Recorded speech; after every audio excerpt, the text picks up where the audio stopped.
আসসালামু আলাইকুম ওয়া রাহমাতুল্লাহ।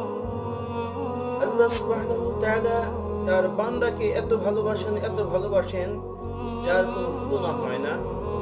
সেই ব্যাপারেই হযরত নূহ আলাইহিস সালাতু ওয়াস সালামকে বলেন, ওগো নূহ, তুমি মাটি দিয়ে এটা তৈরি করো, ওটা তৈরি করো, পুতুল বানাও, এটা বানাও, ওটা বানাও।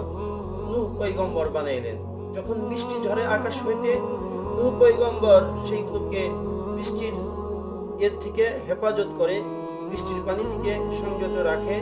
যখন সূর্য আকাশের মাঝে উকি দেয়, তখন নূহ পয়গম্বর সেইগুলোকে শুকায়। এরপরে আল্লাহ তাআলা বলে, ওগো নূহ, তুমি এইগুলোকে ভেঙে ফেলো। তখন নূহ পয়গম্বর বলেন, ওগো আল্লাহ, তোমার এটা কেমন বিচার?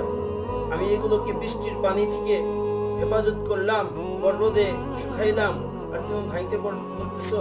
তখন আল্লাহ তাআলা বলতেছেন যে, আমি তোমাকে নির্দেশ দিয়েছি